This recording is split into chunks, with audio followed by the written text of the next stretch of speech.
Yung hindi ka naaapektuhan ng tag-ulan kasi hindi mo kailangang gumising ng maaga para pumasok sa trabaho.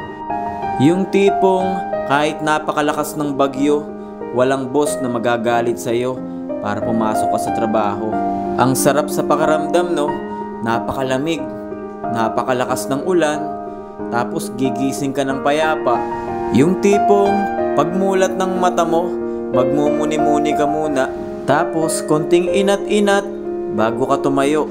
Syempre, ano pa ba ang pinaka-the best gawin ngayong tag-ulan? Syempre, ang magkape. Napakasarap talaga sa feeling na maging palamunin sa bahay. Yung tipong pagbangon mo ng higaan, maghahanap ka na agad ng pagkain sa lamesa, titingnan mo yung mga kaldero at kawali kung may laman bang kanin at ulam. Syempre, pag wala kang makita, magagalit ka kasi nga palamunin ka sa bahay. Pero dahil malakas ang ulan ngayon, may bagyo, hindi ka nila pwedeng pilitin na maghanap ng trabaho kasi nga bumabagyo. Yung mga gantong panahon talaga ang hinihintay namin bilang palamunin sa bahay kasi marami kaming maidadahilan para hindi kami makapaghanap ng trabaho. Akala nyo ba madali yung gantong pakiramdam? Hindi, no? Kasi kayo pumapasok kayo sa trabaho, nagmamadali kayo palagi, papagalitan kayo ng boss nyo kapag late kayo. Pero kami dito, nakahiga lang kami sa bahay, papagalitan kami ng mga kasama namin sa bahay kasi nga wala kaming ambag ni piso. Meron din kaming mga responsibilidad, hindi lang kami basta palamunin sa bahay.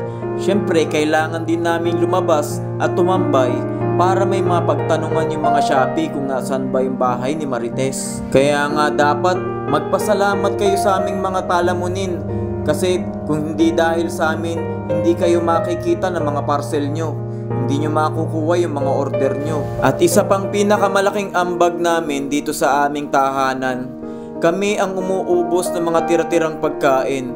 Paano na lang kapag napanis yan, hindi mo nakain? O diba, sayang lang. Mahal ang pagkain ngayon. Ang hirap magtrabaho, hirap na nga yung mga miyembro ng pamilya namin para pakainin kami. Tapos sasayangin lang yung pagkain. Kaya kayo dyan, huwag nyo kaming i-judge. Malaki din ang responsibilidad namin. Kaming mga palamunin dito sa bahay, dapat nire-respeto nyo rin.